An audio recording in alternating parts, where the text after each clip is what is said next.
Yeah. Hi, Dr. Abhi. How are you? Hi, how are you? I am good. Thank you. So, thank you so much for joining this Day One Global Virtual Summit 2025. So, before Thank you. you start your presentation, I would like to introduce you to the audience. So, welcome on stage, Dr. Abhi. So, the future is digital, and women are the forefront of innovation. Dr. Abhi, a trailblazer in digital transformation and emerging technologies, champions women's roles in STEM fields. As a thought leader in blockchain, AI, and education technology, she's shaping the future of tech literacy and digital empowerment. This session is not just about participation, it's about leadership, breaking barriers, and owning the future of technology. So that was a really great introduction of Dr. Kapil. So the stage is yours. Good luck. Thank you. Thank you very much.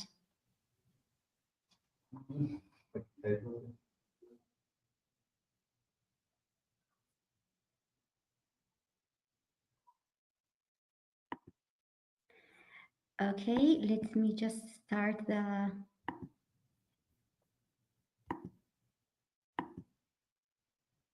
Okay. Hello, everyone. Thank you very much for joining this session, and thank you for the organizer for the invitation. I will, as it's been announced, I will speak about how to empower women in STEM by breaking barriers and building futures. Before start, I will cover in this session what is STEM. I know most of you know that, but I just would like to highlight what is STEM. Then I will highlight what the challenges for women in STEM and how you can develop yourself in STEM, and how in the finally I will highlight a little bit of points how to celebrate yourself within a STEM environment. Before I start, because it's I think a crucial, I will introduce myself not as the moderator. Thank you, introduced me. It's just like that. I am a person who wearing three hats. So in the first time, I was public and private consultant for digital transformation and emerging technology. I work in different positions in ministries and authorities as a general director and other leader positions.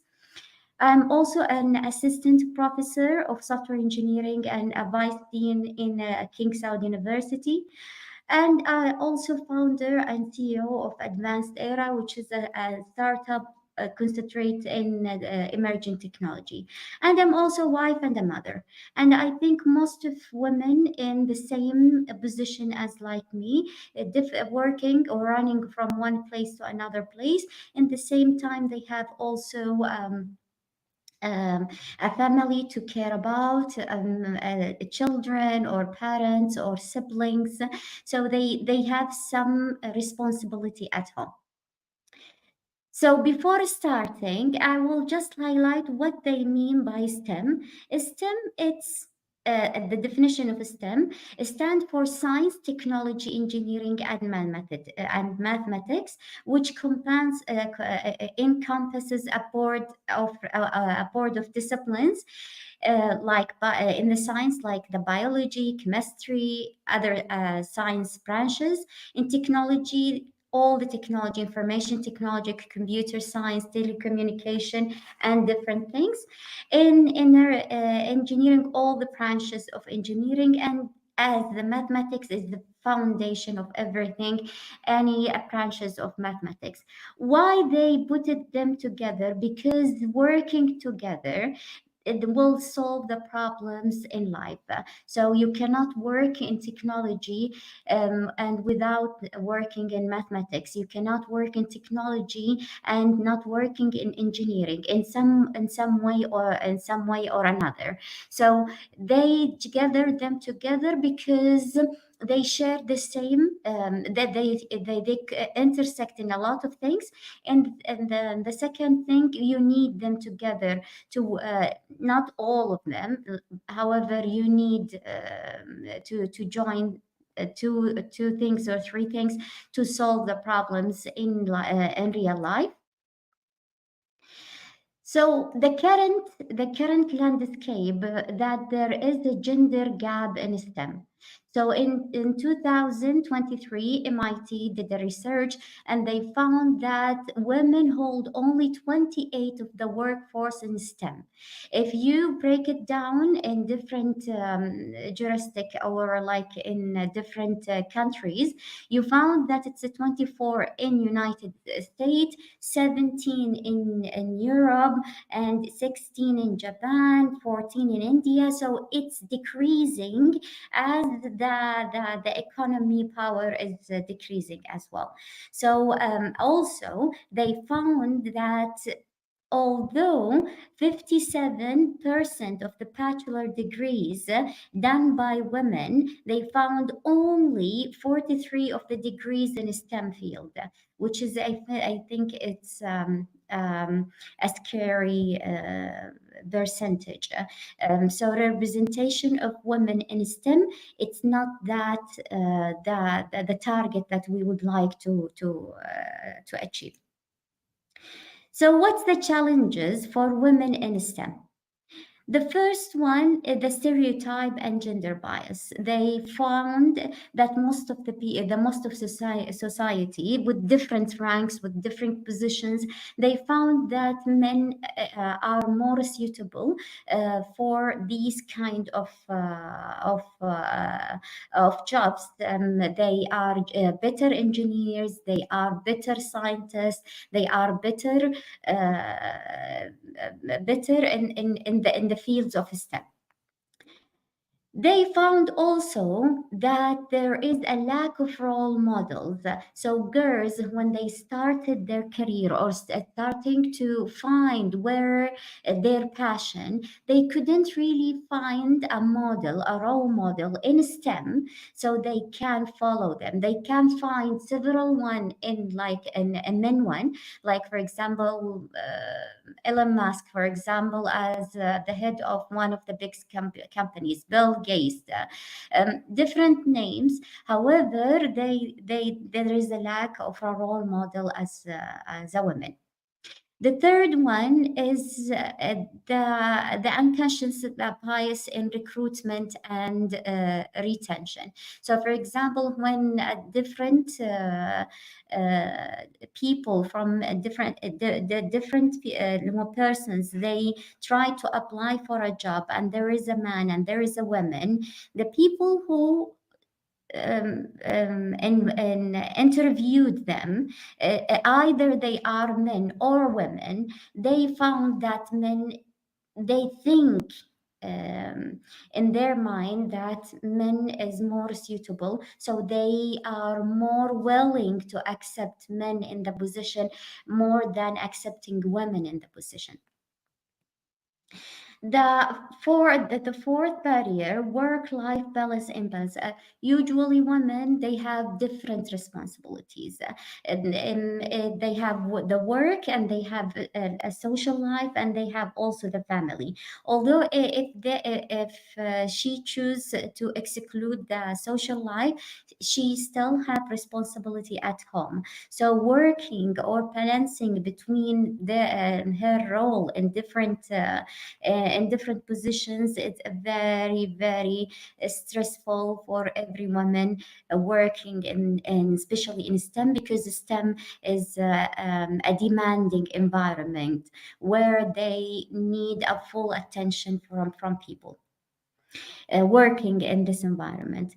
The fifth one is the lack of supportive policies. There is no policies in the environment and in the STEM which supporting women. Like for example, there is nothing in the work policies required from the company to have like a daycare or some a small place for women to bring their children. It's available for different companies. However, there is no policies to ask for every company to provide this for their women working that.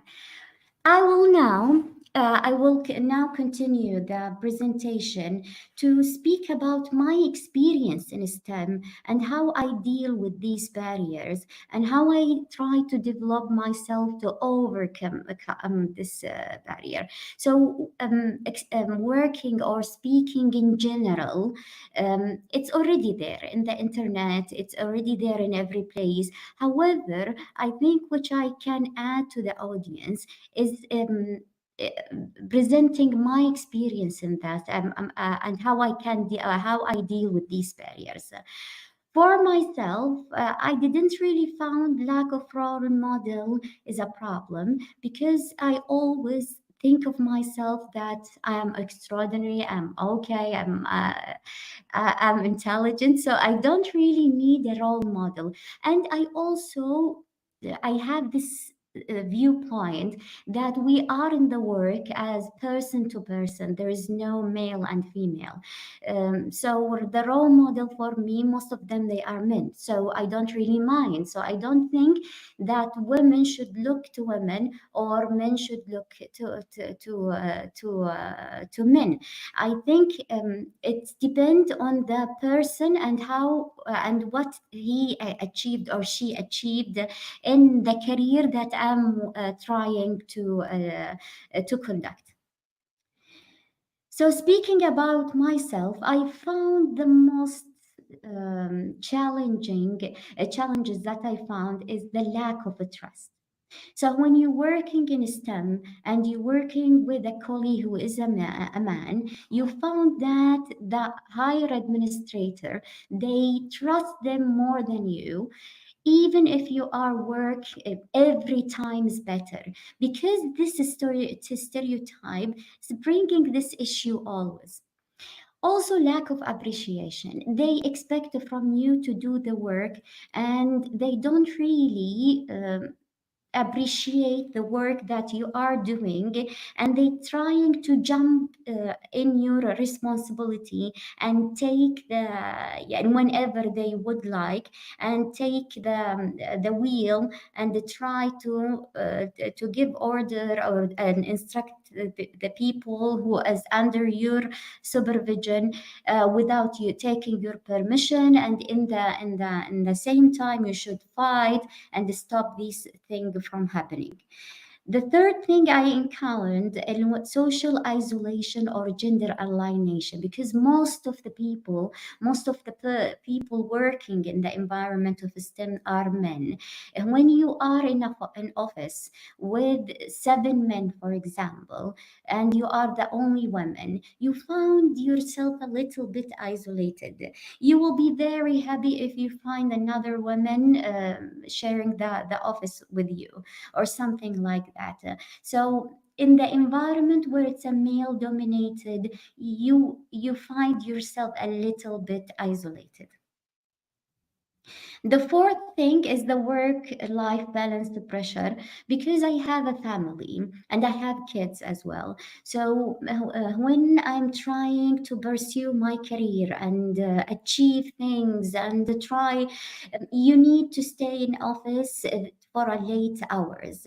And in the same time, I'm very, very happy that I have kids and I would like to concentrate in their way. I would like to raise them in a good way. So I would like to spend time with them, not only spend time with them, is to follow their studies, follow how they concern about their health and all the things that you know as a mother you will do. And I was always in the situation that I found myself guilty because I cannot do the work as I would like to do because I need to be in home, and at home I feel guilty that I don't really spend that much with my kids. The last one is the lack of supportive policies, not because of the daycare, but also, like, for example, nomination for higher positions. I would like really to have like a specific policies in supporting women in these positions and supporting women also in STEM environment in general. So, what I did, because I found myself in this environment, I was very stressful, I was very dissipated, I was unhappy. So, what I did, I tried to develop myself. So, what I did, the strategy that I came with, that I should concentrate in professional development, that to develop myself and be happy, I should develop my the professional development, and I should concentrate in scientific advancements as well. And I also should concentrate in personal growth. And I try to break down everyone. I try to work on that. So I tried in the personal growth. I took courses in stress management and effective productivity postures, harnessing emotional control, public speaking, cultivating a healthy body and mind. I found myself, yes, calmer now. I do more work. I have plans. However, I'm still not happy, and I will come to that later. I found also in the professional development, I took courses like building your network, building unstoppable brand, taking your business from less than million to 100 million, courses in leadership, courses in strategy, courses in innovation. It boosts my skills very much. However, I thought that there is something missing here as well. When we come to the third pillar, which is the scientific advancement, it was, I think, the most stable one because it was very clear from the beginning of my studies in the bachelor's that I'm working with software engineering, artificial intelligence. Recently, I started working in quantum computing and block technology because you're pursuing your purpose, which I will highlight it later. Yeah, I'm okay. I'm steadily working in my scientific advances, publishing a paper, teaching in university. However, I don't really enjoy it as before. There is something missing. So there is no joy. I found there is something missing, and I'm still not happy. Although I do this strategy breakdown and I did a plan and I took all these courses in 2 years. I completed more than 20 courses in general with one degree after the PhD and all these things. So what I did, I tried to celebrate myself. How I can celebrate myself? So, my aha moment when I found that I did all these things, however, I'm still not happy. So, I tried to serve the internet to find the new courses that will give me that feeling of a calm feeling that I'm doing great and we are okay and all these things. So I come to a doctor, Shirar. Dr. Shirar, he's an instructor in Harvard and he has something called a Happiness Academy. And when I took the course in this, it's not an advertisement, but I just would like to highlight this moment because in the first session of one in the course, he reminds me about something which I was really completely not appreciating it. He said like Close your eyes. And I'm asking you, the audience, to close your eyes and just see how your body change with the breath and figure out that you're still alive. You can do a lot of things. You still alive. And I found myself, yes, I'm still alive. So I didn't really appreciate that before. This should bring me a happiness that I'm still alive and I still have time, because I always have this pressure. I don't have time. I don't have time. I figure out in this point that I'm still alive and still have time to do things. And this changed my perspective to looking to things. So, for example, I don't really now concentrate in personal growth. I change beliefs now, and not in professional development, in innovation and a productive environment, not in scientific advances, in following passion. So, what I did,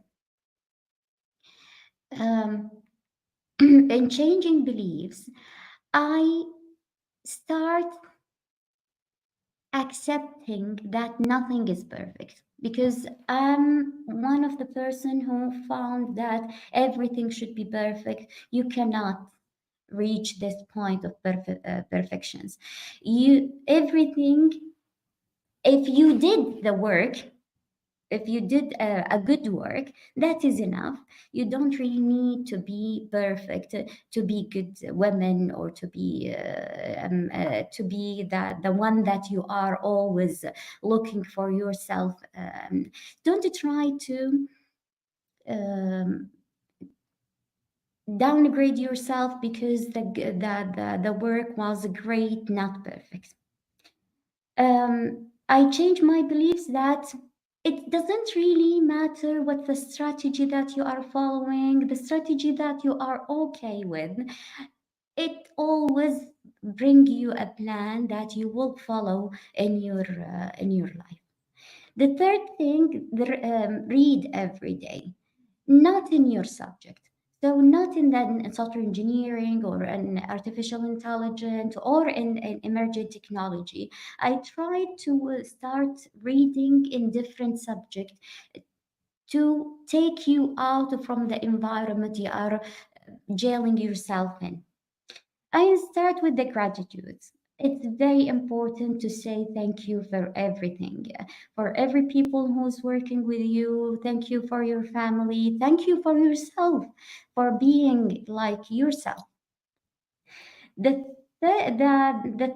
second pillar, which is the innovation and productive environment, I found that it's a part of from the strategy that you are following in the work, and a part of the type of the product that you are developing, and all these things. The most important is your team, who's working with you, and your network. Who's your customer? Who's your the people or the influencer that you are rely on them? And to be innovative, just think out of the box and don't really follow the strategies that already taught to you.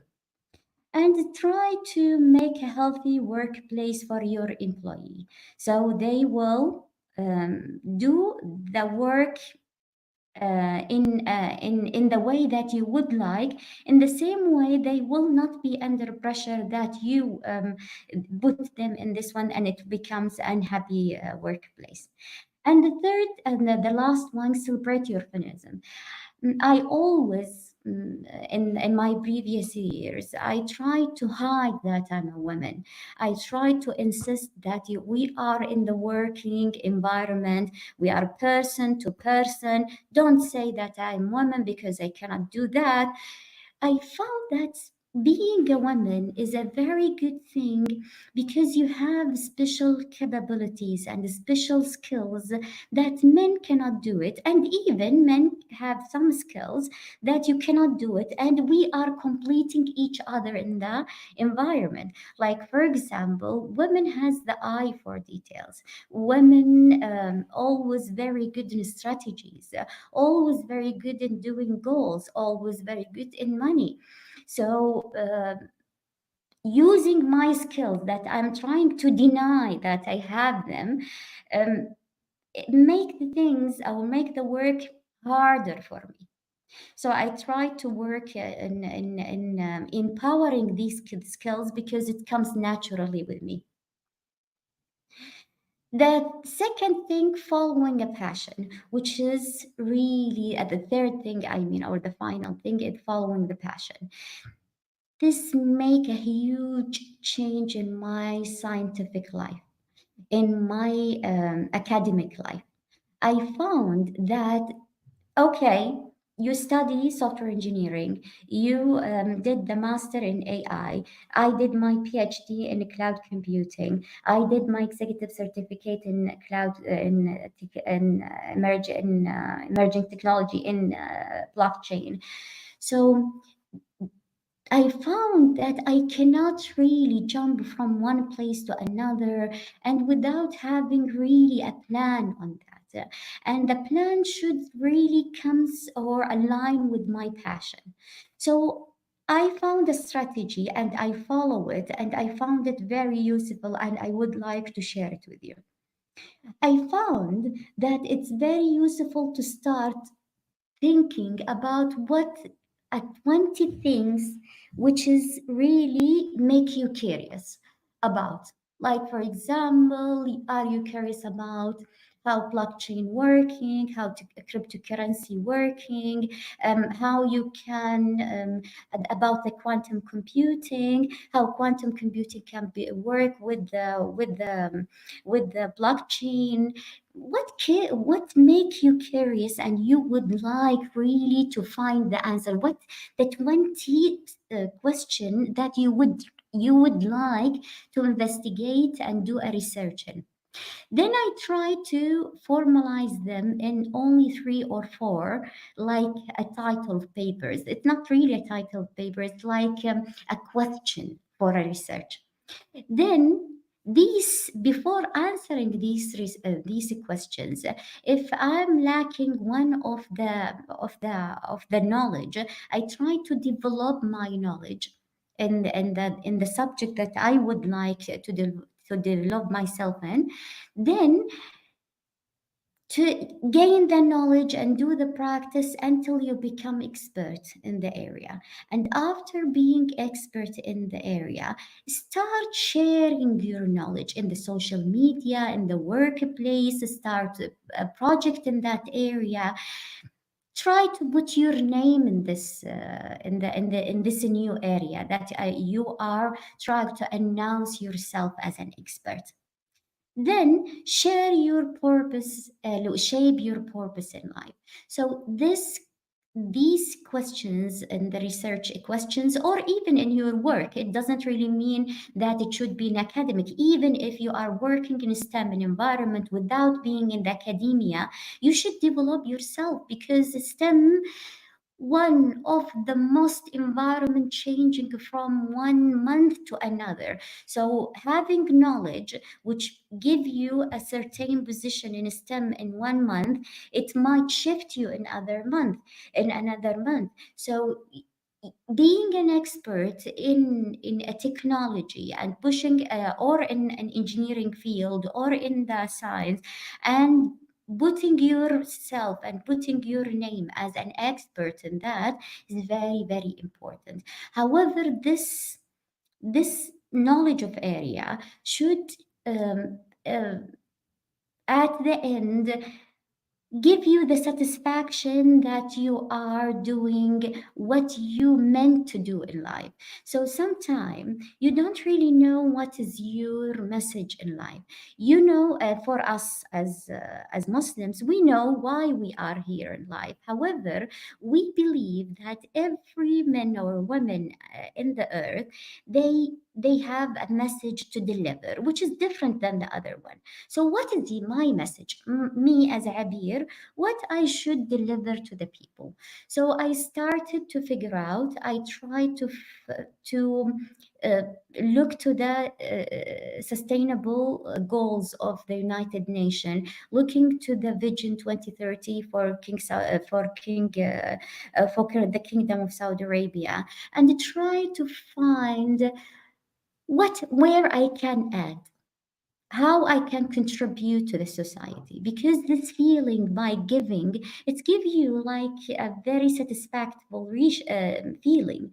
So I try to link them with my passion and try to find how using this expertise and knowledge can contribute to fulfilling my purpose in life, which is was like a very satisfying emotion for me. I was very happy, very enjoying work. I'm less anxious, less stress, and I found that I am more productive now. I'm doing a lot in a shorter time, and I start to build my name. Although I worked for 20 years, I started in the recent years, the 3, 4 years, the last 3, 4s, to build my name as and to show my name and to show that I'm expert in these things. I hope that my experience in STEM is useful, and you could find something help from that. Thank you.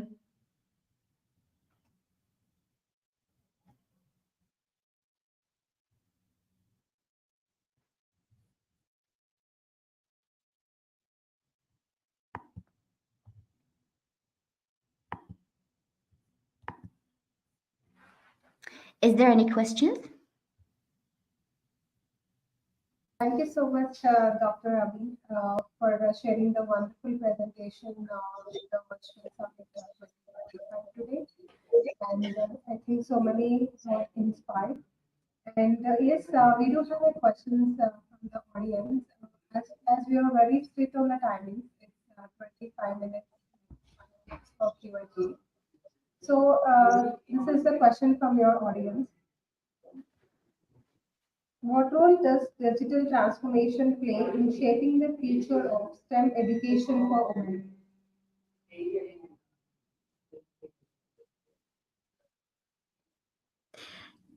Sorry, I missed the question. What role of the digital transformation? Yes, what role does digital transformation play in shaping the future of STEM education for women?